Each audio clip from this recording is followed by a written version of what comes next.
Material से हम बने हुए हैं वह अंदर दिखेगा नहीं। बहुत ही सोचने वाली चीज़ है। जिस चीज़ से हम बने हुए हैं वो दिखेगा नहीं। हड्डी मिलेगी, चमड़ा मिल जाएगा, खून मिल जाएगा, अंग तंत्र मिल जाएंगे, हृदय मिल जाएगा, किडनी मिल जाएगी, लीवर मिल जाएगा, लेकिन मन मिलेगा क्या? नहीं मिलेगा। बुद्धि मिलेगी और अंदर जो जितने विचार चल रहे हैं वो विचार कभी पा सकेंगे अंदर काटने पर? नहीं पाएंगे। ना तो मन मिलेगा अंदर, ना तो बुद्धि मिलेगी, ना तो कोई विचार मिलेगा, ना तो पृथ्वी मिलेगी, ना तो जल मिलेगा, ना तो अग्नि मिलेगी, ना तो वायु मिलेगा और ना ही आकाश मिलेगा। तो जितनी अपराप्त प्रकृतियां हैं जिससे मनुष्य का जीवन चल रहा है वह शरीर काटने पर, पूरा विदोहन कर देने पर, विच्छेदन करने पर भी प्राप्त नहीं होगा। तो जब प्राप्त होगा ही नहीं तो मनुष्य जानेगा कैसे इसे? जब चीज़ मिले, दिखे, तब तो हम सब समझ पाएंगे। और जब हम इसे जान पाएंगे, बॉर्डर लाइन दिखाई देगा हमें, तब तो हम उस पार छलांग लगाएंगे। जब हमें यही नहीं मिल रहा है, इसी पार नहीं मिल रहा है, इसी प्रकृति की चीज़ अपने शरीर के अंदर नहीं प्राप्ति है, जिससे हम निर्मित हुए हैं, जिससे हम चल रहे हैं, जब वो दिख ही नहीं रहा तो हम कैसे पार करेंगे? हम इसे भटकते रहेंगे। तो कृष्ण का गहरा संकेत है कि यह जो भी तुम देख रहे हो ये तुम्हारे अपने अंदर का गुण है। इस गुण को तुम्हें समझना है। पृथ्वी तुम्हारे अंदर है, लेकिन तुम पृथ्वी को सीधे देखो, प्रत्यक्ष देखो, उस पृथ्वी माता को जिस पर तुम रहते हो, और उस पृथ्वी के अंदर के गुणों को देखो।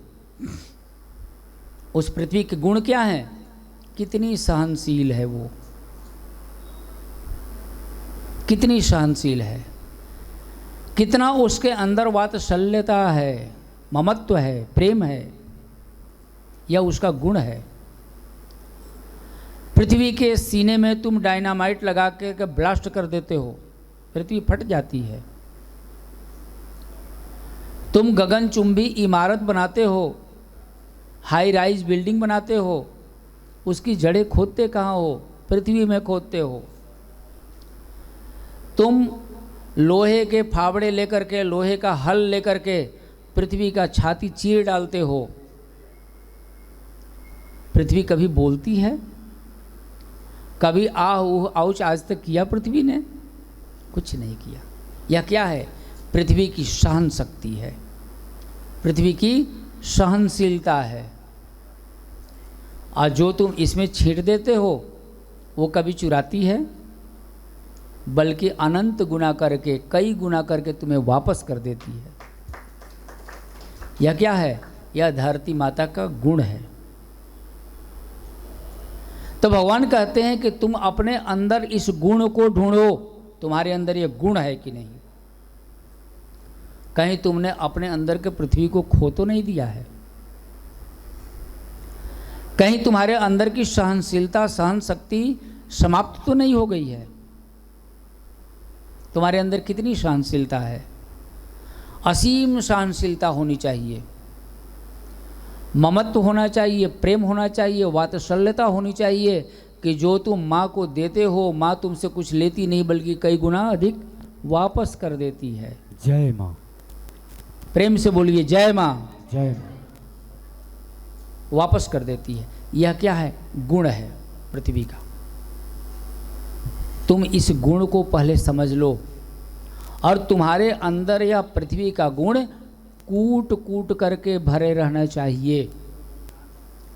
जब तुम्हारे अंदर यह गुण ही नहीं है, तुम इस गुण से दूर हो चुके हो, बात बात में झल्लाहट है, बात बात में सहने की प्रवृत्ति तुम्हारी समाप्त हो गई है, सहन शक्ति अब तुम्हारे अंदर रही ही नहीं, अर्थात पृथ्वी तुम्हारे अंदर रहा ही नहीं।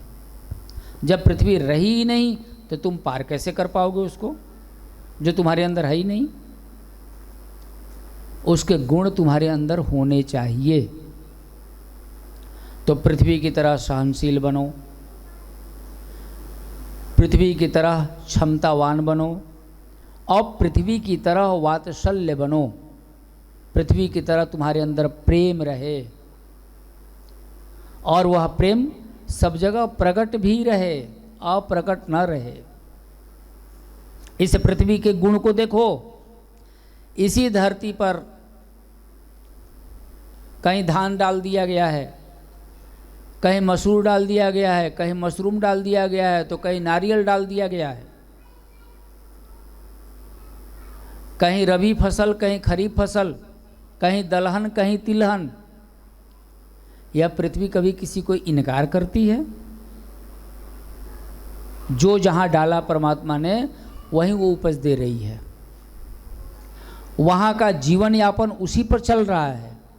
ये परमात्मा की लीला, परमात्मा की व्यवस्था है। परमात्मा ने इतनी अच्छी व्यवस्था धरती को दी है।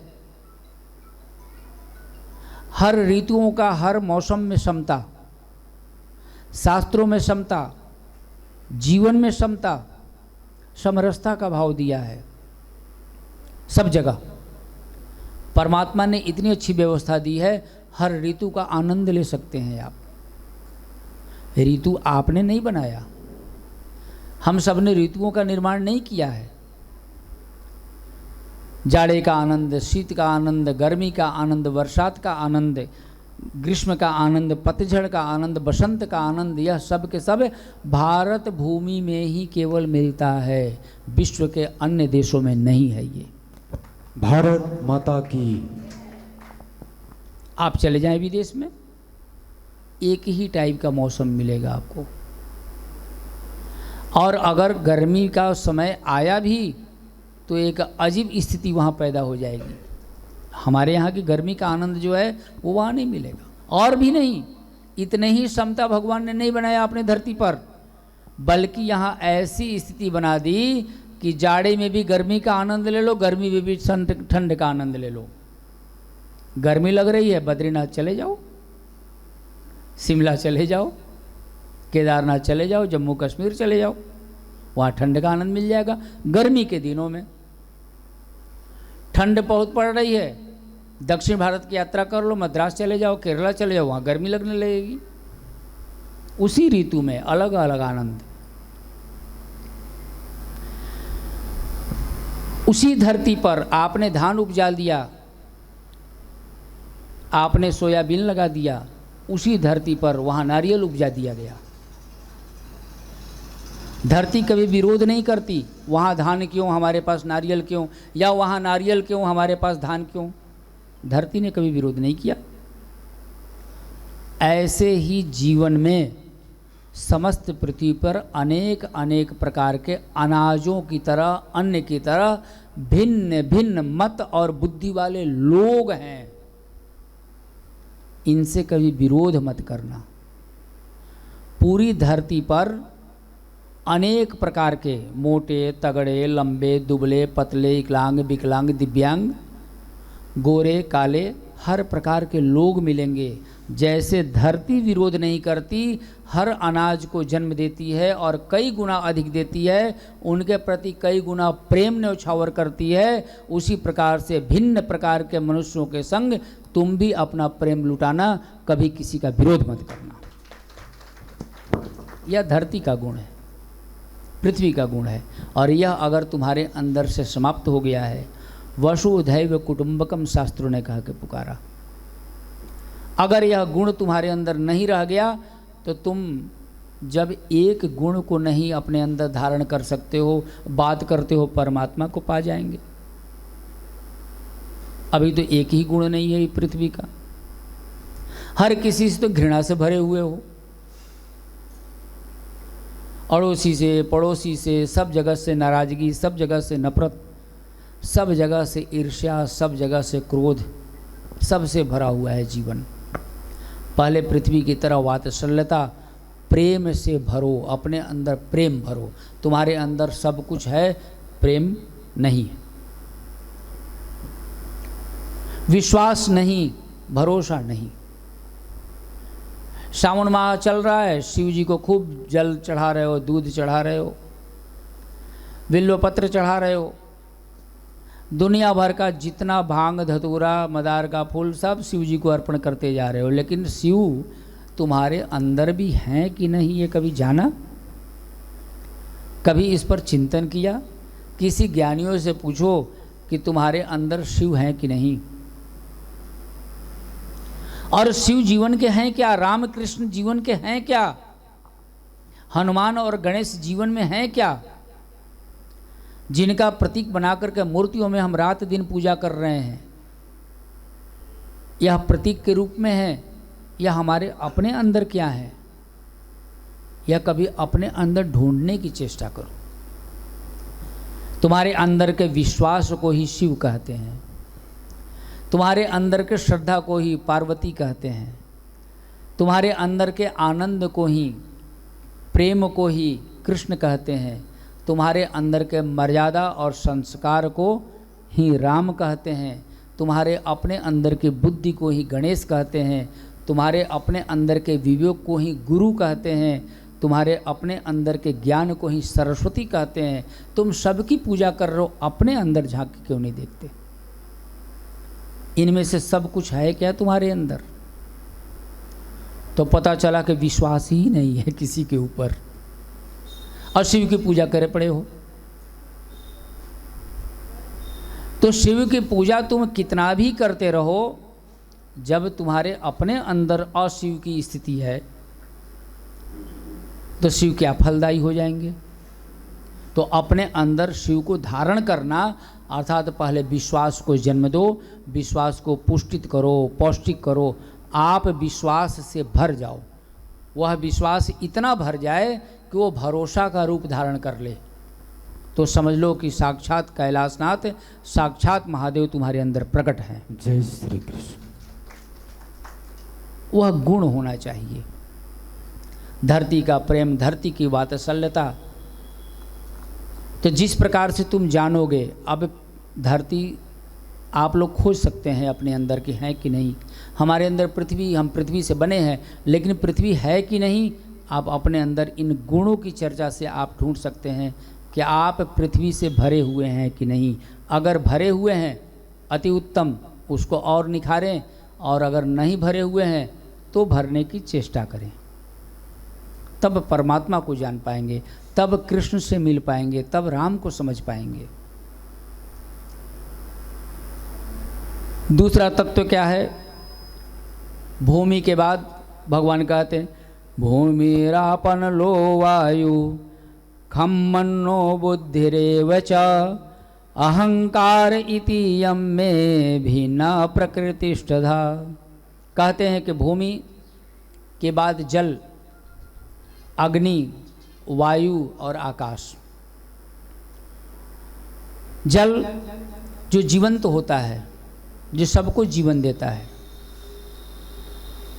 पवित्र करने वालों में वायु, भगवान कृष्ण ने अपने विभूति योग में 10वें अध्याय में बताया है कि पवित्र करने वालों में मैं वायु हूं, जो जीवन का प्राणाधार है। सूर्य के बिना जीवन चल सकता है कुछ देर तक, चंद्रमा के बिना भी जीवन चल सकता है, लेकिन वायु के बिना चल सकता है क्या? 30 सेकंड, अभी 3 वर्ष पहले घटनाएं घटी, 30 सेकंड सांस नहीं चल पाया और आदमी मर गया। कोरोना की घटना आप सबने देखा है, 30 सेकंड में स्थिति आ जाती है। वायु कितना महत्वपूर्ण है। पवित्र करने वालों में कृष्ण कहते हैं मैं वायु हूं, जीवन देने वाला मैं जल हूं। जल स्वयं में निर्जीव है किंतु सबको जीवन दे रहा है। क्या ऐसा गुण, जल की तरह गुण, हम जल तो पीते भी हैं, जल पिलाते भी हैं, अभी गर्मी का मौसम आ जाए तो हमारे शरबत बांटते हैं, लेकिन जल का जो गुण है, क्या हमारे अंदर वो गुण है? जल की शीतलता हमारे अंदर है क्या? नहीं मिलती है। यह जल का गुण है, जीवन देना, प्यासे को तृप्त करना, शीतल बनाना और शीतल रहना, सफाई करना, क्या यह गुण हमारे अंदर है क्या? अपने अंदर देखने की आवश्यकता है कि यह जल का जीवंत गुण जो हम लोग पाते हैं वह अपने अंदर ढूंढने की आवश्यकता है कि ये है कि नहीं। गीता बहुत ही सरल शब्दों में सच्चे अर्थों में ज्ञान देती है वास्तविक, और नतीजा क्या होता है कि इस ज्ञान को पाने में बुद्धि और दिमाग इतना कंसंट्रेट करके लगाना होता है कि मनुष्य बोर होने लग जाता है। भजन होना चाहिए, कीर्तन होना चाहिए। अभी जब हम भागवत करना शुरू करते हैं तुम्हारे देखिए खूब नृत्य होता है, खूब डांस होता है, खूब तरह तरह का भजन होता है। बाल लीलाओं का वर्णन कर दें, अभी सब लोग नाचना शुरू कर देंगे। राम कथा होती है, खूब आनंद लेते हैं लोग। हम तो चूँकि भगवान की कृपा है कि इस शरीर से सभी कथाएँ बुलवाते हैं, ये उनकी वाणी है। लेकिन जब जब गीता की चर्चा होती है तो एकदम मौन सन्नाटा हो जाता है, दिमाग पर जोर पड़ता है, चीज़ों को समझना होता है, किंतु उन चीज़ों को हम इतनी सरलता से बता रहे हैं कि आप अपने अंदर ढूंढें इसको, और ढूंढने में ईमानदारी रहे, ढूंढने में बेईमानी न रहे। खुद से बेईमानी नहीं, अपना मूल्यांकन स्वयं करना है। लेकिन अपना मूल्यांकन कैसे हो पाएगा? जीवन भर तो हम दूसरों का मूल्यांकन करते आए हैं, उनका देखते आए हैं, इनका देखते आए हैं, उनका देखते हैं, दूसरे का मूल्यांकन। बस हम आकर के बैठ के ध्यान से कथा सुने या नहीं सुने, समझें या नहीं समझे, इसका मूल्यांकन नहीं होगा।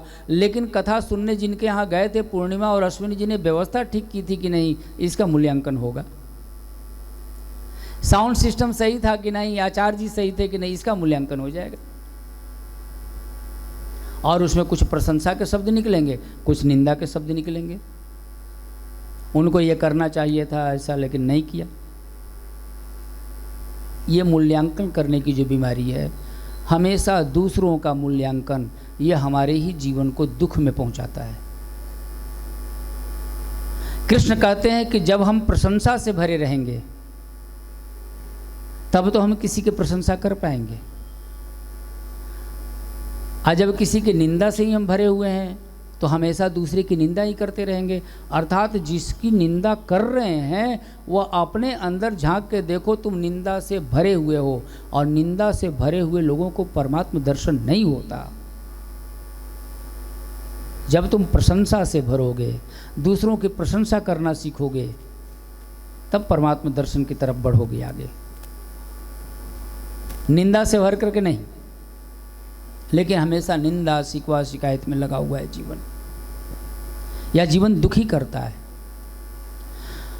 आप छोटे से प्रैक्टिकल लाइफ जीते हैं, आप जरा मूल्यांकन करेंगे अपना, कभी किसी की भी निंदा करिए, आपके अंदर एक सिकुड़ाव हो जाएगा, आप सिकुड़ जाएंगे अंदर से, महसूस कीजिएगा, और एक डर भी पैदा हो जाएगा। डर भी हो जाएगा और सिकुड़ भी जाएंगे, मन खिन्न हो जाएगा। आपने क्या किया? 4 शब्द बोल के दूसरे की निंदा बस की है। और परिवर्तन कहाँ हो गया? आपके अपने अंदर एक भय बन जाएगा, कहीं ये कह न दे, वो पूछ देगा तो क्या बोलेंगे, आपने ये पंगा लिया ही क्यों होता भाई। एक डर पैदा हो गया, अपने अंदर सिकुड़न पैदा हो गई, डर आप ही गए, परिवर्तन आप ही के अंदर हो गया। काहे को निंदा करना फिर दूसरे की? और उन निंदा वाले चीज़ों को आप इग्नोर करके अगर उसको पॉजिटिव दृष्टि से देख करके उसी इंसान की उसी जगह प्रशंसा करना शुरू कर दें, आप प्रफुल्लित हो जाएंगे, आपके अंदर सिकुड़न की जगह फैलाव हो जाएगा।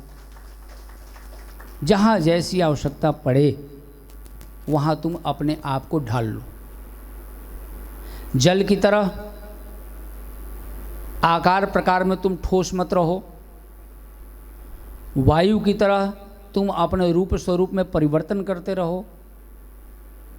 यह तुम्हारे अंदर का गुण है, यह गुण होना चाहिए, और देख लो कि यह गुण तुम्हारे अंदर है कि नहीं, ढूंढो अपने अंदर। कहीं गए हो, अगर अहंकार ही बना रह गया, तुम टेढ़े के टेढ़े ही रह गए, तो जल से तुमने सीखा क्या? वायु से तुमने सीखा क्या? तुम रास्ते पार कर रहे हो, तुम बहुत बड़े पद पर हो, बहुत बड़े प्रतिष्ठावान हो, एक बूढ़ी माता बिलख रही है रोड पार करने के लिए और तुम अपने हाथ का सहारा नहीं दे पा रहे हो, तो तुम्हारे पद प्रतिष्ठा का क्या मतलब रह गया? तुम मंत्री हो कि तुम विधायक हो कि तुम बहुत बड़े व्यापारी हो कि तुम बहुत बड़े गुरु हो, आचार्य हो, बहुत बड़े महंत हो, सब बेकार हो गया अगर तुम्हारे सामने कोई ऐसे निराश्रित बैठा रह गया उस पार होने की तरह और आशा भरी निगाहों से तुम्हें देखता रह गया, तो तुम्हारी सारी पदवी सब बेकार हो गई। तुम वहाँ पर कुछ न रहो, अपना पद अपना स्थान त्याग करके उस बूढ़ी माता के सहायक बन जाओ। जय श्री कृष्ण। जो सहायता कर सको अपने को ढाल लो, अपने स्वरूप में परिवर्तन कर लो, अपनी प्रकृति में परिवर्तन कर लो, अपने व्यवहार में परिवर्तन कर लो। जब जहाँ जैसी आवश्यकता पड़े वहाँ पर अपने आप को ढालना सीख जाओ। देखो कि तुम्हारे अंदर एक गुण है कि नहीं। अगर नहीं है तो इस गुण को लाने की आवश्यकता है। जब ये गुण आएगा तब तुम परमात्मा के मार्ग में बढ़ोगे। परमात्मा अभी तो इसी पार का गुण नहीं है, उस पार कहाँ से जा पाओगे? इस पार का गुण होना चाहिए। अग्नि, अग्नि भी तत्व है ना, अग्नि। अब अग्नि शरीर में मिलती नहीं है, लेकिन अग्नि शरीर में है, अग्नि शरीर में है। और अग्नि अगर शरीर में नहीं होती तो तुम्हारे अंदर से गर्म हवा नहीं निकलती, वो अग्नि है। अग्नि अगर शरीर में नहीं होती तो तुम जो भोजन कर रहे हो वो पचती नहीं, पचता ही नहीं बिल्कुल। उसको वैद्य लोग कहते हैं जठराग्नि कमज़ोर पड़ गई है, मंद हो गई है, वह यहाँ पर है। उस अग्नि को तीव्र कर रखने की आवश्यकता है। वह अग्नि हमेशा ज्वलंत रहे, बनी हुई रहे, ताकि उस अग्नि में कुछ भी आप डालो वो सब के सब पच जाए, क्योंकि अग्नि का यह गुण है। अग्नि का यह गुण है, आग में जो भी डालो वह सब के सब आत्मसात कर लेती है, सबको जला के भस्म कर देती है। और भस्म करने के बाद, चीज़ों को, वस्तुओं को भस्म करने के बाद स्वयं भी अग्नि बुझ जाती है। ज्ञान भी यही है। ज्ञान क्या करता है कि ज्ञान समस्त अज्ञानों को दूर कर देता है, नष्ट कर देता है। अग्नि और ज्ञान दोनों को समानता बताई गई है। अग्नि अर्थात तेज, अग्नि अर्थात प्रकाश। सूर्य क्या है? आग का गोला। सूर्य को क्या कहते हैं? प्रकाश, तेज, ज्ञान। इसीलिए सूर्य का बहुत सारे नाम हैं। आदित्य नाम है, भानु, प्रताप, दिवाकर, ये सब के सब सूर्य के नाम। भास्कर, सबका अलग अलग मीनिंग है, सबका अलग अलग अर्थ है, क्योंकि सूर्य का ज्ञान, सूर्य का तेज, सूर्य का प्रकाश। ज्ञान का अर्थ क्या हुआ कि समस्त अज्ञान को जो नष्ट कर दे उसे ज्ञान कहते हैं। और जब ज्ञान कूट कूट के भर गया, अज्ञान अंदर से सब निकल गया, अब केवल ज्ञान ही भर गया, तो ज्ञान से आपकी यात्रा अब भक्ति की तरफ हो जाएगी। हमने पहले ही कहा ना, कर्म, ज्ञान और भक्ति। तब आपकी यात्रा भक्ति की तरफ हो जाएगी। अब आप भक्ति के पास पहुंच जाओगे। ज्ञान उतने ही की आवश्यकता है कि आपका अज्ञान नष्ट हो जाए। अज्ञान नष्ट हो गया, ज्ञान से आप भर गए, आपके अपने यात्रा भक्ति की अपने आप ही आरंभ हो जाएगी। करनी नहीं पड़ेगी, अपने आप आरंभ हो जाएगी, भक्ति की तरफ बढ़ जाएंगे। और जब भक्ति की तरफ यात्रा होना शुरू हो जाएगी तो अब ज्ञान की आवश्यकता ही नहीं है, अब ज्ञान की ज़रूरत नहीं है। अब तो आप भक्ति की यात्रा में चल पड़े। अब तो जो भी है वो या तो भक्त रहेगा, धीरे धीरे धीरे धीरे भक्त भी मिट जाएगा, केवल भक्ति रह जाएगी और भगवान रह जाएंगे। जय श्री कृष्ण। भक्त भी मिट जाएगा, केवल भक्ति और भगवान, बस यही रह जाएगा। राम जी क्या कहते हैं सबरी से कि हम तो केवल भक्ति का ही नाता जानते हैं, बाकी तो कोई रिश्ता नाता नहीं जानते, जबकि आके संसार में समस्त रिश्तों को जोड़े हुए हैं। किसी के पिता हैं, किसी के पुत्र हैं, किसी के पति हैं, किसी के भाई हैं, किसी के स्वामी हैं कि नहीं।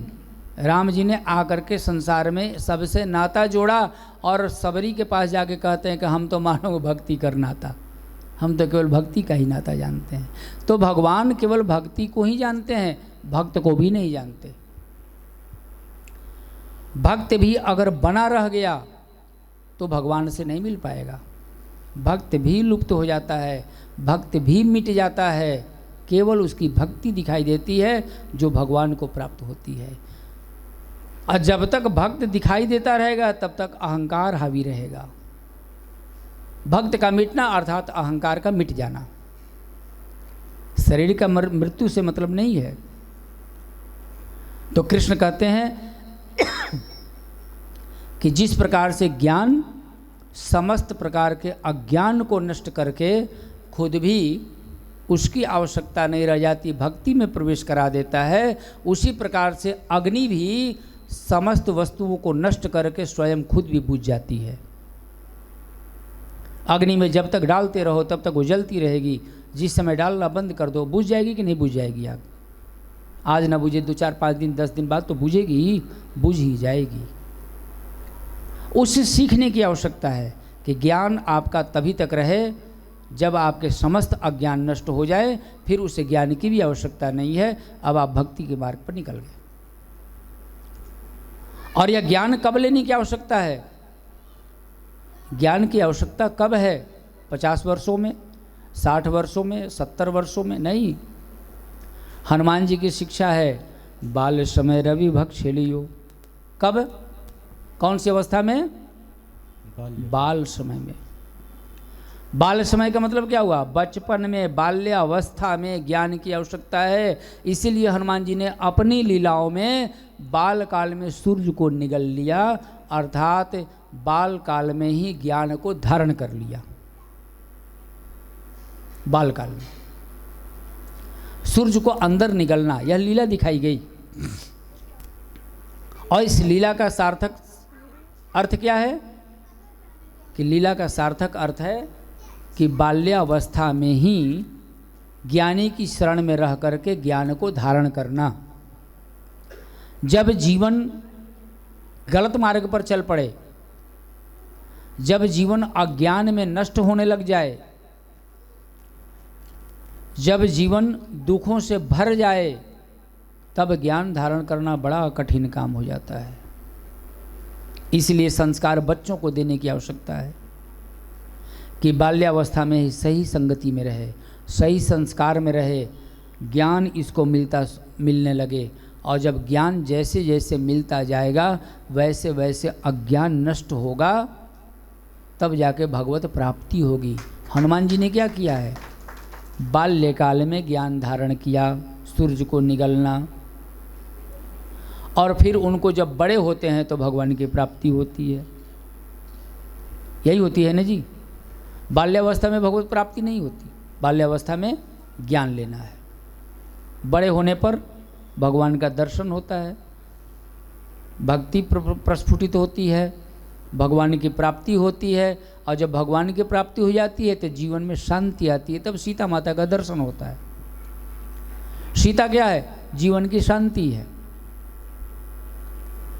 भक्ति और शांति को ही सीता के रूप में दिखाया गया है। और वह सीता कहाँ चली गई है? राक्षसों के बीच में चली गई है। राक्षस कौन? हमारे अपने अंदर की गंदी प्रवृत्तियां।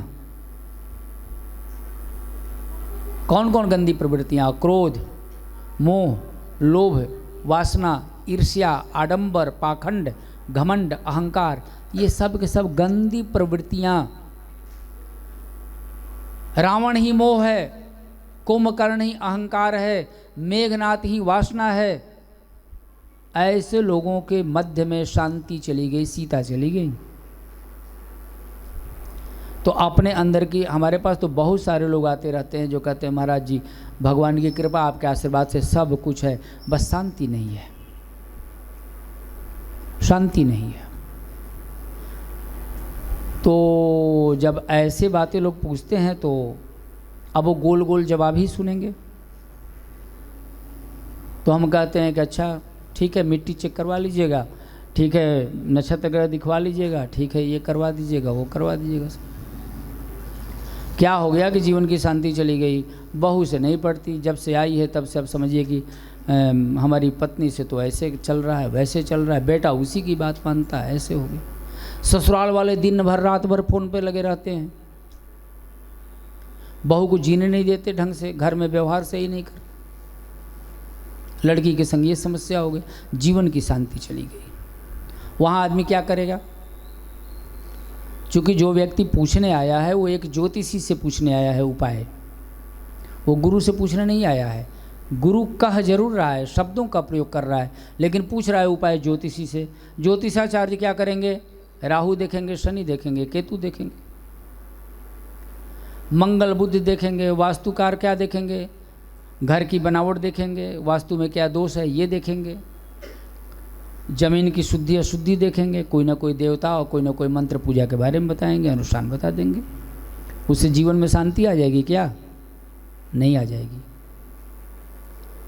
जीवन में शांति कैसी आएगी? ज्ञान धारण करने से आएगी। आपकी शांति कैसे खो गई? आपकी शांति क्यों चली गई? कहाँ चली गई? आप किस चक्कर में थे कि आपकी शांति चली गई? तो आप लोभ में फंसे हुए थे, आप लोभ में फंसे थे, आप मोह में फंसे थे। आपने शांति रोकने का उपाय नहीं किया, बाकी सब चीज़ का उपाय आपने किया, और उस लोभ और मोह और वासना के कारण आपके अपने ही अंदर की शांति चली गई, जीवन से शांति चली गई। कहाँ चली गई? उन्हीं के बीच में, गंदगियों के बीच में, जो आपके अपने अंदर ही बैठी है। सारी बुराइयां भी अपने अंदर है, सारी अच्छाइयां भी आपके अंदर है, सब कुछ है।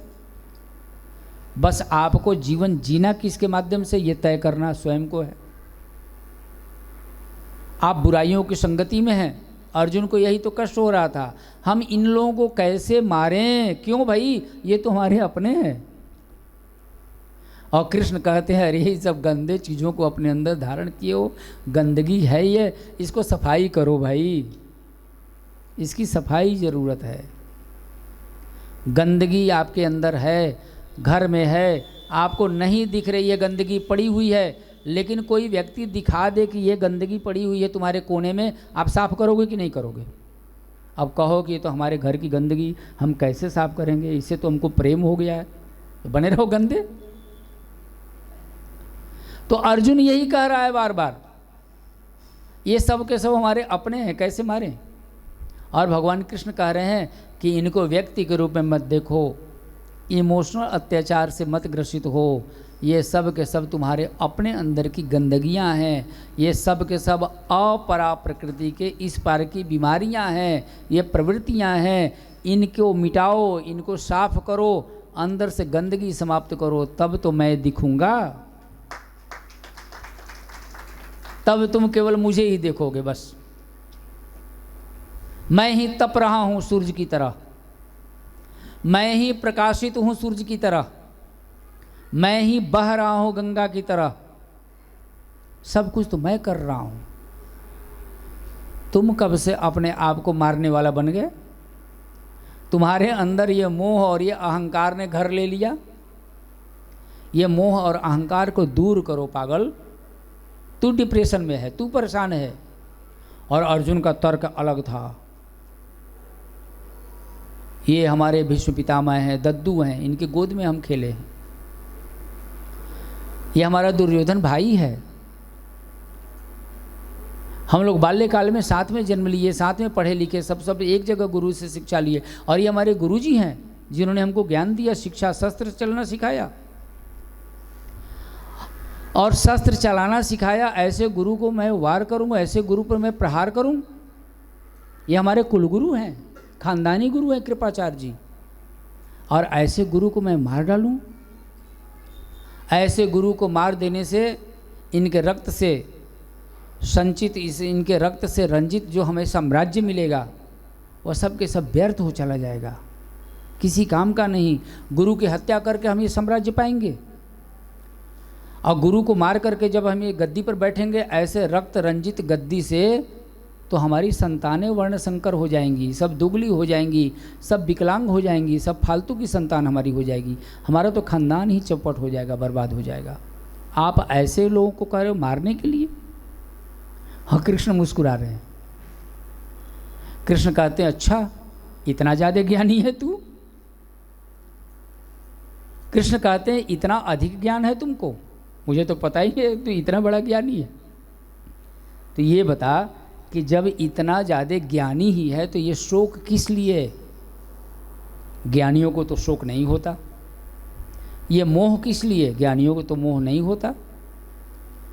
पंडितों की तरह बातें बोल रहे हो, ज्ञानियों की तरह, विद्वानों की तरह बातें बोल रहे हो, और भ्रमित हुए हो सामान्य मनुष्य की तरह, परेशान हुए हो सामान्य मनुष्य की तरह, डिप्रेशन में गए हो सामान्य मनुष्य की तरह, अब बातें अच्छी अच्छी निकाल रहे हो ज्ञानियों की तरह। ये क्या मिश्रण है?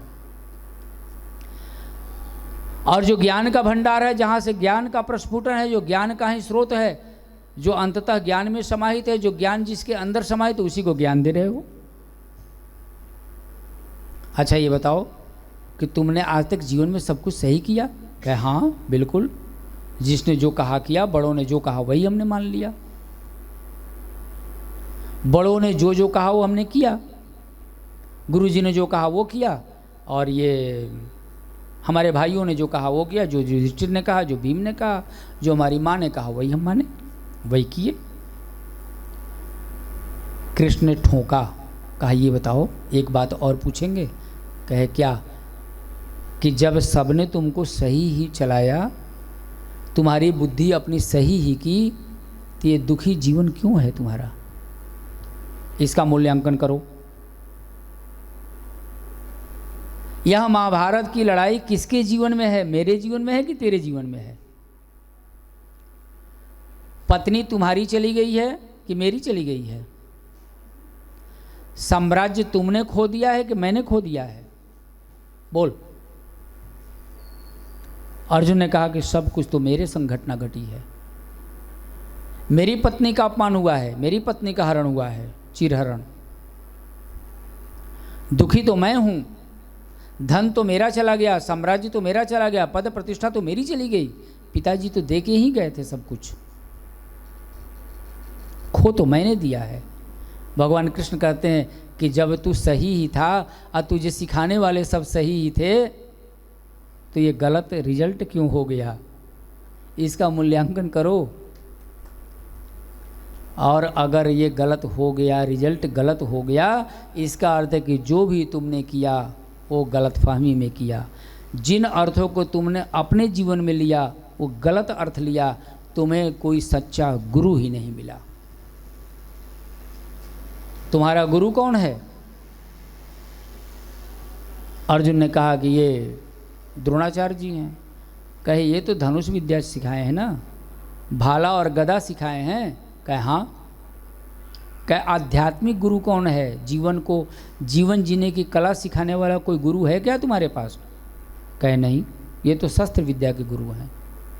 कहे और? कहे ये कृपाचार्य जी हमारे खानदानी गुरु। कहे ये क्या सिखाए हैं? कहे वेद पढ़ना, पाठ पढ़ना और ये मंत्र करना, पूजा पाठ करना, ये सिखाए हैं। कहे ज्ञान कौन दिया है? कहीं से नहीं मिला। जब जीवन भटकाव में हो, जीवन में महाभारत की स्थिति उत्पन्न हो, ऐसी संकट से जीवन को पार लगाने वाला कोई ज्ञानदर्शी, कोई आध्यात्मिक गुरु है तुम्हारे पास? कहे नहीं। और वास्तव में न तो कौरवों का कोई गुरु था, न तो पांडवों का कोई गुरु था। आध्यात्मिक ज्ञान, सच्चा मार्ग दिखाने वाला कोई गुरु ही नहीं था। और गुरु जी एक थे व्यास मुनि, उसी परिवार के हिस्सा थे, उनको कोई गुरु मानता ही नहीं था। दूरदर्शी थे, दिव्य दृष्टि थी, साधना थी, तपस्या थी उनकी, सब देखते थे, सब जानते थे, आकर बोल जाते थे, लेकिन मानता ही कोई नहीं था, क्योंकि उसी कुरुवंश के वो भी थे, सत्यवती के पुत्र थे। उनको उस रूप में लोग देखते नहीं थे। तो जीवन में एक ज्ञान वाला गुरु होना चाहिए, जो तत्व को दृष्टि से देखता हो, तत्व की दृष्टि से देखता हो जीवन को। इसीलिए वशिष्ठ जी के रहते हुए भी, कुल गुरु होते हुए भी भगवान राम ने विश्वामित्र को गुरु समझा, विश्वामित्र के मार्ग निर्देशन में चलना आरंभ किए कि क्योंकि जीवन में चलना हो तो विश्वामित्र की तरह कोई मार्गदर्शन देने वाला गुरु होना चाहिए जीवन में। वशिष्ठ जी जबकि कुल गुरु हैं, खानदानी गुरु हैं, फिर भी एक मार्गदर्शन दिखाने वाला होना चाहिए। कृष्ण अर्जुन को कहते हैं तद्विधि प्रणिपाते न परिप्रश्न सेवया उपदक्षन्ति ते ज्ञानम ज्ञान तत्वदर्शिना। तुम इसीलिए तो विचलित हुए हो कि तुम सच्चे गुरु के पास गए ही नहीं, सच्चे गुरु को जाने ही नहीं, और मुझ परमात्मा को जानने की बात कर रहे हो। मुझ परमात्मा को तभी जानोगे जब तुम सत्य वाले तत्वदर्शी, जो तत्व को दर्शन करता है, तत्व का, और तत्व को तत्व की दृष्टि से देखता हो, ऐसे गुरु के शरण में जाओ, सरेंडर करो, आत्मसमर्पण कर दो, तब तुम्हें वो ज्ञान देगा, तब तुम्हें वो दृष्टि देगा, तब तुम्हें दिखेगा, परमात्मा का दर्शन होगा। तुम ऐसे गुरुओं की शरण में जाओ। अपरा प्रकृति के तत्वों को सब कृष्ण बता रहे हैं अर्जुन को कि जीवन में तुमको हमेशा, किसको, अर्जुन ने क्या पूछा, वहां देखा महाभारत की लड़ाई चल रही है, सभी लोग बैठे हैं, दोनों तरफ सेनाएं खड़ी हैं, इधर पांडवों की उधर कौरवों के सामने, और अर्जुन ने क्या किया। सबसे पहला आप देखेंगे कि अर्जुन ने कहा कि कृष्ण हमारे रथ को मध्य में ले चलो, मध्य में ले चलो, ताकि मैं देख सकूं कि मुझे युद्ध किससे किससे करना है। या कोई अलग से कथा हम नहीं सुना रहे हैं, ये गीता के दूसरा अध्याय बोल रहे हैं। मध्य में ले चलो ताकि हम देख सकें कि युद्ध किससे किससे करना। क्या अर्जुन को नहीं पता कि युद्ध करने कौन आया है, किससे करना है? पता था कि नहीं? सब कुछ पता था कि युद्ध किससे करना है। उस पार में कौन खड़ा है ये अर्जुन को पता था सब कुछ। फिर भी कह रहा है कि रथ को मध्य में ले चलो, दोनों सेनाओं के बीच में रथ को ले चलो, मुझे देखना है। अर्जुन किसका प्रतिनिधित्व कर रहा है? आपका, हमारा, मानव जाति का, मनुष्य समुदाय का प्रतिनिधि बना हुआ है अर्जुन। और अर्जुन कह रहा है कि तुम अगर एक ही साइड लगे रह जाओगे, एक ही पक्ष में रह जाओगे, तो दूसरा पक्ष तुम नहीं जान पाओगे। एक पक्ष से दूर हो जाओ, तुम गंदगियों के अंदर टिके हुए हो या तुम अच्छाइयों के अंदर टिके हुए हो। किसी एक ही साइड में जब रहोगे तो तुम जीवन को सही ढंग से नहीं जी पाओगे,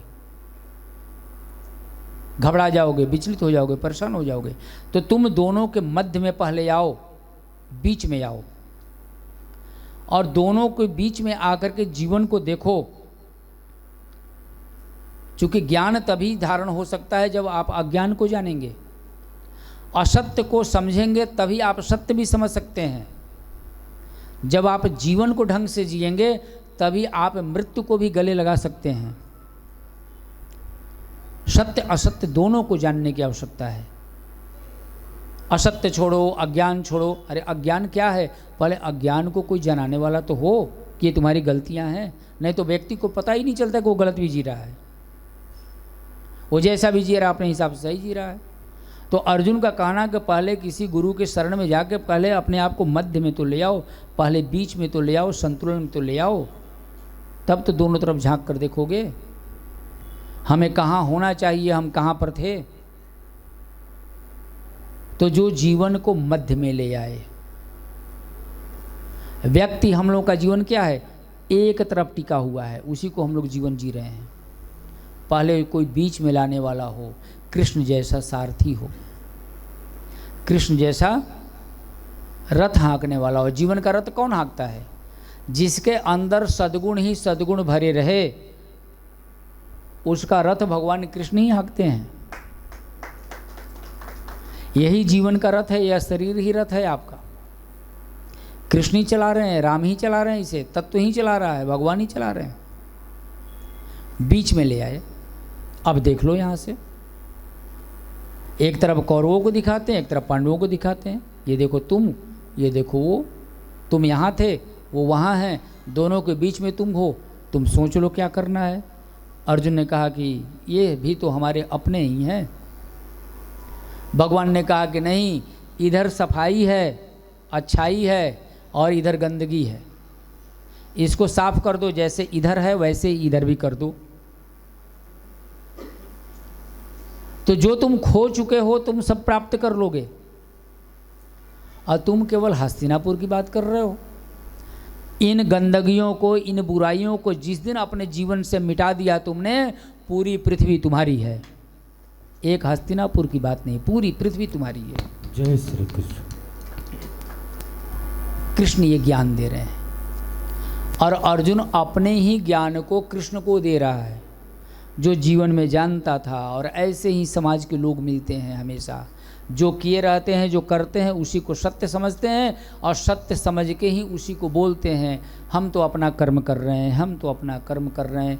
पिता से पूछिए, आपने धर्म में जीवन क्या जिया? जी हम तो कर्म कर रहे हैं, अपना बच्चों को स्कूल ले जाते हैं, माता पिता की सेवा करते हैं, दुकान का समय हो जाता है दुकान चलाते हैं, ऑफिस का समय हो जाता है ऑफिस चलाते हैं।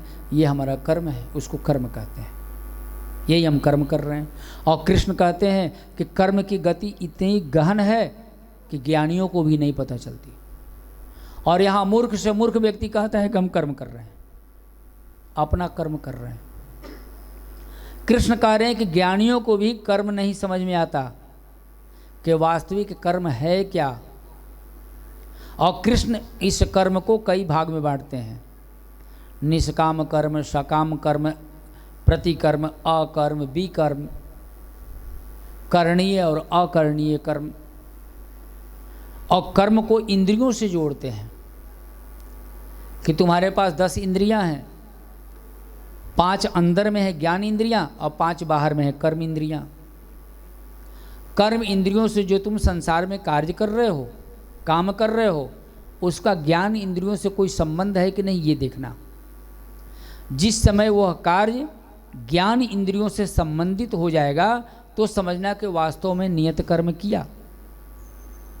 और जो कर्म इंद्रियों का कर्म जो है वो केवल कर्म इंद्रियों तक ही सीमित रहा, ज्ञान इंद्रियों से नहीं जुड़ा, तो समझ लें कि वो कर्म हुआ ही नहीं।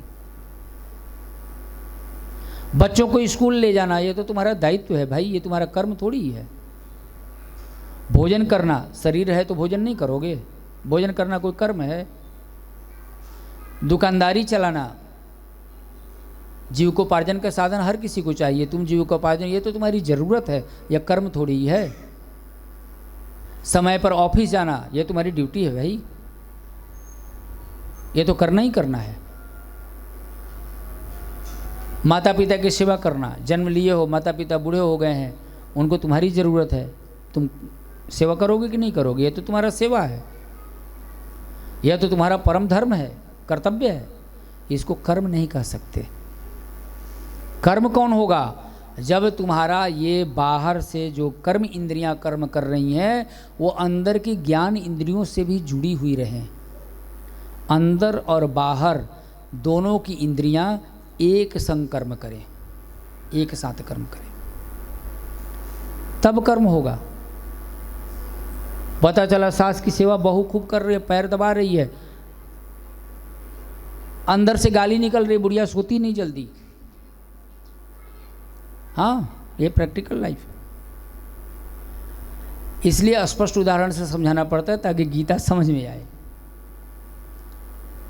अंदर से गाली निकलती है, अंदर से कुछ और ही इंद्रियां कह रही हैं, ऊपर से हाथ चल रहा है पैरों पर, जल्दी मरती तो फिर हम मालिक हो जाते। इसलिए सेवा करने में बड़ी बहू लगी हुई है ताकि ये सास के पास बहुत सारे गहने हैं, कहीं दूसरे को ना दे दे, अपनी हमारी ननद को ना दे दे, हम सेवा करके ले लें।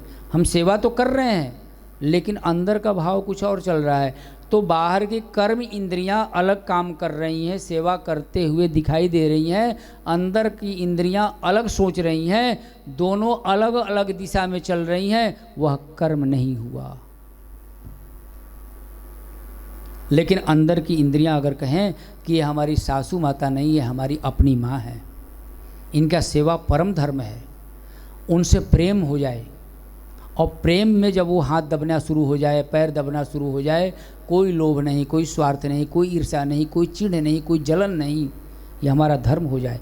अंदर की इंद्रियां भी वही भाव से ग्रसित हो जाएं और बाहर की कर्म इंद्रियां भी चलती रहें, दोनों सिंक्रोनाइज हो जाएं, दोनों मिल जाएं, तो वास्तविक कर्म फलित हो जाता है। बोलिए जय श्री कृष्ण। जय श्री कृष्ण। कृष्ण इसको कर्म कहते हैं, जबकि साधारण मनुष्य हर कोई कहता है हम तो अपना कर्म कर रहे हैं जी बस। एक रिक्शे वाला भी कहता है हम तो अपना कर्म करते हैं जी बस। हंसी आ जाती है कि कर्म क्या जानता है कि कर रहा है। तो कृष्ण कहते हैं कि जब ये समस्त इंद्रियां सिंक्रोनाइज होकर, भगवान अर्जुन की बात कर रहे हैं कि अर्जुन ने कई लीलाएं दिखाई। पहले तो अपने आप को बैलेंस में करने के लिए बीच में लेके चलने की, और फिर अर्जुन ने देखा कि पूछा किससे जाए। बीमार हुआ अर्जुन, परेशान हुआ अर्जुन, चिंता से ग्रसित हुआ अर्जुन। कई प्रकार के चिंताओं से ग्रसित होते हैं, लेकिन पूछते किससे हैं, यह अर्जुन से सीखें। अर्जुन ने देखा भीष्म पितामह से पूछें क्या, उत्तर मिला नहीं। माथे पर शिकन है, जीवन उनका युद्ध में खड़ा है, वह डरे हुए हैं, भयभीत हैं। अगर उनकी सोच, उनका ज्ञान, उनका सही होता तो आज वो युद्ध कर रहे होते, आज तो युद्ध से मुक्त होते। युधिष्ठिर की तरफ देखा, क्या इनको ज्ञान है, इनसे पूछ सकता हूँ अपनी बात? नहीं, यह भी युद्ध में खड़े हैं। अगर ये सही अर्थ में हर जगह सही परिभाषा दिए होते तो क्या हम लोग जुआ खेलते? क्या क्षत्रिय धर्म का जुआ खेलना ही धर्म है? आज इनकी वजह से सब खराब हो गया, इनसे अब क्या पूछूं? यह तो खुद भी उलझे हुए हैं। द्रोणाचार्य से पूछूं? ये अगर सुलझे हुए गुरु होते तो आज युद्ध करने के लिए खड़े होते। क्या कृपाचार्य सुलझे हुए हैं? ये तो युद्ध करने खड़े हुए हैं। अब देखो अर्जुन की पूछने की कला। अर्जुन यही हम सबको सिखा रहे हैं कि जब भी जीवन में परेशान होना, चिंतित होना, ग्रसित होना, दुखी होना, व्यथित होना, अशांत होना, तो पहले देखना कि तुम किसके बीच बैठे हो। पहले देखना कि तुम जिससे पूछ रहे हो वो सुलझा हुआ है कि नहीं। वो जब स्वयं में उलझा हुआ है तो तुम्हें क्या सुलझाएगा? इसलिए अर्जुन को कोई भी नहीं दिखाई दिया, ना अपनी तरफ ना सामने की तरफ, कोई भी नहीं दिखाई दिया। कृष्ण को तो अर्जुन जानता ही नहीं था। कृष्ण को तो जानता ही नहीं था कि इनसे भी पूछा जा सकता है। लेकिन कृष्ण की तरफ अर्जुन ने आंख उठाई, देखा कि सभी चिंताग्रस्त हैं, सभी परेशान हैं, सभी व्यथित हैं, सभी चिंतित हैं, भयभीत हैं। एकमात्र इस भय की अवस्था में भी अभय और मुस्कुराता हुआ चेहरा अगर दिख रहा है तो कृष्ण का दिख रहा है। जय श्री कृष्ण। तो जो व्यक्ति स्वयं में सुलझा हुआ हो, जो प्रसन्न चित्त हो, जो किसी प्रकार के कुप्रवृत्तियों से ग्रसित न हो, उससे पूछना चाहिए। वो वास्तविक गुरु होता है। जो स्वयं में चिंतित रहेगा, अब आप लोग पूछते क्या है अपने दोस्त से, सहेली से, किट्टी पार्टी में, है? अब बताइए, संगति ऐसे लोगों के बीच, जो दोस्त उलझा हुआ खुद है जीवन में, वो क्या आपको सुलझा देगा? दोस्त आपका कभी गुरु नहीं हो सकता, लेकिन अगर सच्चा गुरु होगा वो आपका दोस्त जरूर हो जाएगा, मित्र हो जाएगा। कृष्ण मित्र बन गए। कृष्ण समझाना आरंभ किए अर्जुन को। जब परमात्मा की वाणी बोलने लग गए, अर्जुन भागने लग गया पीछे, क्योंकि अर्जुन को लगता था कि ये तो मित्र हैं, बोल तो ऐसे रहे जैसे यही भगवान हो। अर्जुन को डाउट हो गया। जब कृष्ण ने कहा कि तेरे और मेरे अनेक जन्म हो चुके, 14 अध्याय में है, तेरे और मेरे अनेकों जन्म हो चुके, जिसे मैं जानता हूं तू नहीं जानता। जो तुमको मैं सिखा रहा हूँ, समझा रहा हूँ, उपदेश दे रहा हूँ, ये मैं आज नहीं, सृष्टि के आरंभ में सबसे पहले मैंने सूर्य को बोला था। सूर्य ने अपने पुत्र मनु को बोला और मनु ने अपने पुत्र इक्ष्वाकु को बोला। वही योग, वही ज्ञान मैं तुम्हें दे रहा हूँ। अर्जुन ध्यान से दे, अच्छा अपने सूर्य से कहा था। बोलो, आपका और मेरा जन्म तो अभी हुआ है कृष्ण। हम लोग तो एक साथ के हैं, 6 महीना 8 महीना के बड़े छोटे हैं, और सृष्टि का जन्म तो पता नहीं कब से, सूर्य का जन्म तो पता नहीं कब। तो वो तो नारायण है, भगवान है, उनको जल देते हैं। आपने सूर्य से कैसे कह दिया? डाउट होगा कि नहीं होगा? कृष्ण कहते हैं मेरे और तेरे अनेक जन्म हो चुके हैं, जिसे मैं जानता हूँ तू भूल गया है। और यही मनुष्य की स्थिति है, आपकी कई बार जन्म हो चुके हैं जिसे आपको स्मरण नहीं है। लेकिन कृष्ण तो सिद्ध हैं, उनके पहले राम रूप में सिद्ध हैं, उनके पहले नारायण रूप में सिद्ध हैं, परशुराम के रूप में सिद्ध हैं, अनेक अवतारों के रूप में कृष्ण सिद्ध हैं कि मेरे तो बहुत से अवतार हो चुके हैं। तो जब कृष्ण के अवतार बहुत से हो सकते हैं तो क्या मनुष्य का जन्म बहुत से नहीं हो सकता? क्या आप कभी रुक्मिणी नहीं बने होंगे? क्या आप कभी मंथरा नहीं बने होंगे? कि क्या आप कभी कौशल्या नहीं बने होंगे? या मनुष्य समुदाय कभी कर्ण नहीं रहा होगा, कभी दुर्योधन नहीं रहा होगा? हर कोई हर काल में हमेशा रहा है। कृष्ण यही समझा रहे हैं। लेकिन तू नहीं जानता, मैं जानता हूं। आप जानते हो क्या? हाँ जानते हैं। तब कृष्ण अपनी चर्चा शुरू करते हैं। तुम मुझे कैसे जान पाओगे? जब किसी ज्ञानियों के शरण में जाओगे तब। अज्ञान का आवरण तुम्हारा दूर करेगा तब। जब तुमको मध्य में ले आएगा तब।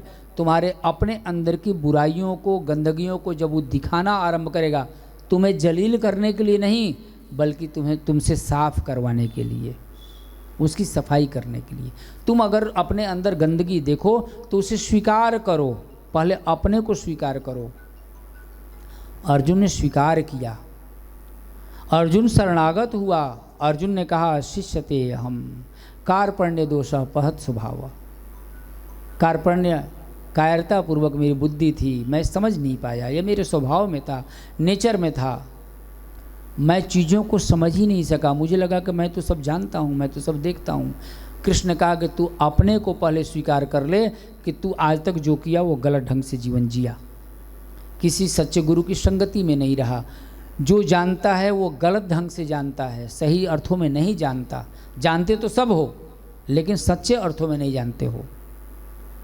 सूर्य है, बस भगवान को जल देना है ये जानते हो, लेकिन वह सूर्य तुम्हारे अंदर का ज्ञान और प्रकाश का प्रतिबिंब है, यह तुम नहीं जानते। बस जल दे देते हो, और जल भी तो गलत तरीके से देते हो। जिस समय जल देना उस समय जल ही नहीं देते हो। बाहरी कर्म भी सही ढंग से नहीं करते लोग। अंदर तो ज्ञान नहीं है, उसका अर्थ नहीं समझते हैं। बाहर का जो काम करते हैं, जो जल भी देने जाते सही ढंग से नहीं देने जाते। जब उठेंगे, जब सोएंगे, जब उठेंगे उस समय स्नान करेंगे, उस समय जाकर के एक लोटा गिरा देंगे। लो, जैसे कितना बड़ा एहसान कर दिया हो। और सूर्य होता है जल देने के लिए सूर्योदय, प्रातःकाल, जिस समय सूर्य की लालिमा दिखाई देती हो, जिस समय सूर्य तेज न हुआ हो, लालिमा भी चल रही हो, उसको कृष्ण ने अपने अर्थ में 8वें अध्याय में दिवस कहा है। दिवस, दिन, दिवस। दिवस उसे कहते हैं जिस समय दिन न हुआ हो और रात्रि भी न रही हो, अंधेरा भी समाप्त हो गया हो और उजाला भी न हुआ हो। ऐसा समय आता है कि नहीं? ऐसा दोनों समय आता है, उसको दिवस कहते हैं। और फिर कृष्ण ने उसी को जोड़ा है कि आपको जीवन कैसे जीना है। अपनी अग्नि की, अभी तो 8 तत्वों में अभी अग्नि की चर्चा हो रही है कि आपके अंदर के अग्नि को ही ज्योति बनना है, और वह ज्योति ही केवल प्रकाश रह जाए, और वह प्रकाश ही दिवस बन जाए, वही पूर्णिमा की चांदनी बन जाए, जिसमें शीतलता भी हो। अर्थात अग्नि आपके अंदर है, लेकिन उस अग्नि को आपको किस रूप में लेके चलना है? वह अग्नि है, दहकता है, अभी वो जलन है उसमें, उस अग्नि को ज्योति के रूप में बनाओ। ज्योति अर्थात छोटी सी अग्नि हो गई, अब ज्योति रह गई। अब ज्योति को छोड़ दो, उसको प्रकाश के रूप में देखो, खाली उसका प्रकाश रह जाए। लेकिन फिर भी गर्मी है, सूर्य के प्रकाश में गर्मी होती है, अग्नि के प्रकाश में भी गर्मी होती है। तो कृष्ण कहते हैं इससे भी नहीं काम चलेगा, अब यह प्रकाश तुम्हारी पूर्णिमा बन जाए। पूर्णिमा का मतलब क्या हुआ? पूर्ण चंद्रमा। पूर्ण चंद्रमा अर्थात शीतलता का प्रतीक और प्रकाश भी रहे। प्रकाश तो अग्नि में भी है, लेकिन अग्नि में दाहकता है, जलाने की शक्ति है, गर्मी है, उष्मा है। तो प्रकाश होते हुए भी कृष्ण उसको स्वीकार नहीं करते, कहते अपने अंदर की अग्नि को, यहाँ की जठराग्नि को तुम उष्मा में, ज्योति में परिवर्तित करो, और ज्योति में परिवर्तित करके वो उसे दिवस में परिवर्तित करो, अर्थात न तो दिन निकला रहे न तो रात्रि रह जाए, वैसा प्रकाश अंदर में फैले, और वह धीरे धीरे कहते हैं कि शुक्ल पक्ष हो जाए और शुक्ल पक्ष में पूर्ण चंद्रमा हो जाए, अर्थात प्रकाश भी रहे और शीतलता भी रहे। यह गुण रहे अग्नि का। यद्यपि अग्नि का गुण नहीं है यह, लेकिन कृष्ण कहते हैं अग्नि को ऐसे बनाओ अपने जीवन में, तब तो आगे पार कर पाओगे। तो अर्जुन ने यह लीला दिखाई कि पूछना किससे चाहिए, सबसे नहीं पूछना चाहिए। जिसका चिंतन स्वयं में अधूरा है, जो स्वयं में उलझा हुआ है, जो स्वयं में भयभीत है, जो स्वयं में परेशान है, व्यथित है, उससे अपने जीवन के बारे में मार्गदर्शन लोगे? नहीं, वह उलझा देगा। सुलझे हुए लोगों से पूछो, यह अर्जुन ने बताई। और कृष्ण से पूछना आरंभ किया, और कृष्ण ने एक एक अज्ञान के परत को हटाना शुरू किया। ये देखो तुम्हारा अज्ञान, ये देखो तुम्हारा अज्ञान। तुम्हारा अज्ञान कहाँ कहाँ है? कान में भी है गलत सुनना, नाक में भी है गलत सूंघना, आँख में भी है गलत देखना, मन में भी है, बुद्धि में भी है। सब जगह के अज्ञान के परत को हटाया कृष्ण ने बारी बारी से, एक एक करके अज्ञान के परत को हटाते चले गए। तब जाके अर्जुन निर्मल हुआ। जब अर्जुन निर्मल हुआ तब कृष्ण का दर्शन हुआ। बोलिए वृंदावन बिहारी लाल की जय। बस आज इतना ही, अब आज विश्राम दिया जाए, है ना। कुछ लोग रायपुर से भी मिलने आए हुए हैं, और कल फिर अभी हम इसी अध्याय से आरंभ करेंगे और फिर 9वें अध्याय में पहुंचेंगे, कारण कि 3 ही दिन का आयोजन है ना। हाँ, आइए आरती करते हैं।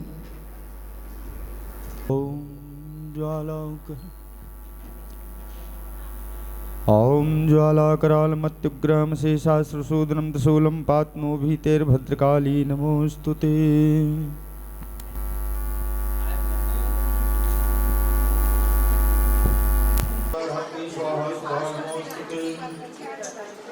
आरती कुंज बिहारी की, श्री गिरधर कृष्ण मुरारी की। आरती कुंज बिहारी की, श्री गिरधर कृष्ण मुरारी की। गले में वैजंती माला बजावे, मुरली मधुर माला श्रवण में कुंडल झलकाला। नंद के आनंद नंद लाला, गगन सम अंग कांत काली।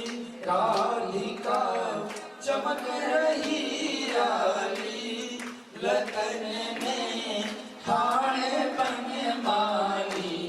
भ्रमर सी अलग कस्तूरी तिलक, चंद्र सी झलक ललित छवि श्यामा प्यारी की।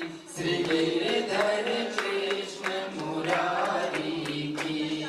आरती कुंज बिहारी की, श्री गिरधर कृष्ण मुरारी की। कनकमय मोर मुकुट विलसे, देवता दर्शन को तरसे। गगन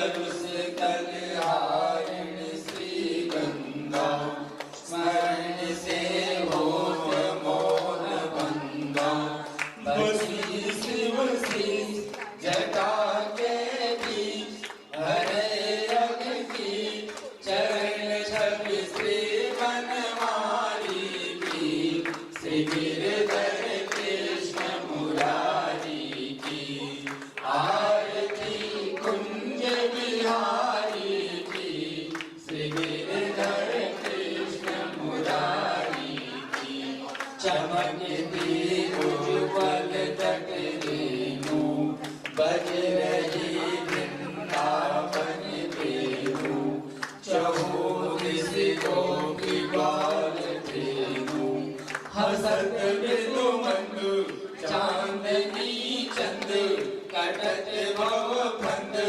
तेरे सुन दीन भिखारी की श्री गिरधर कृष्ण मुरारी की आरती कुंज बिहारी की श्री गिरधर कृष्ण मुरारी की आरती कुंज बिहारी की श्री गिरधर कृष्ण मुरारी की कर्पूर गौरम करुणावतारम संसार सारम भुजगेन्द्रहारम सदा वसन्तं हृदयारविन्दे भावं भवामि सहितं नमामि मनोजवं पार्वतुल्यवेगं जितेन्द्रियं बौद्धिमतां वरिष्ठं वातात्मजं वानरयोधमोख्यं श्रीरामदूतं शरणं प्रपद्ये देवी प्रपन्नाति हरे प्रसीद प्रसीद मातर्जगतोऽखिलस्य प्रसीद विश्वेश्वरि पाहि विश्वं त्वमीश्वरी देवी चराचरस्य ब्रह्मा मुरारी त्रिपुरान्तकारी भानु शशि भूमिसुतो बुधस्य गुरुश्च शुक्र शनि राहु केतवं सर्वे ग्रहाः शान्तिकरा भवन्तु त्वमेव माता च पिता त्वमेव त्वमेव बन्धुश्च सखा त्वमेव त्वमेव वेद्या द्रविणं त्वमेव त्वमेव सर्वं मम देव देव त्वमेव सर्वं मम देव देव त्वमेव सर्वं मम देव देव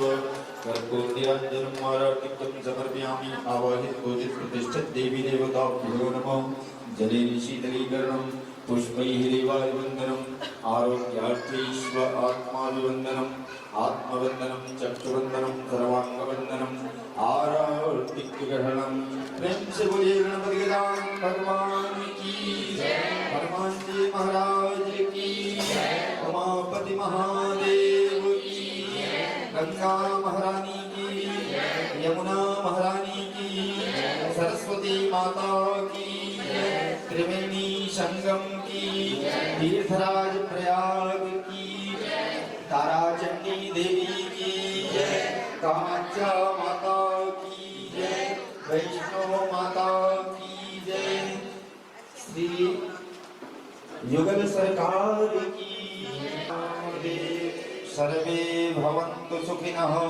सर्वे सन्तु निरामयाः सर्वे भद्राणि पश्यन्तु मा कश्चित् दुःखभाग् भवेत् ओम शांति शांति शांति। सभी भक्तजन आरती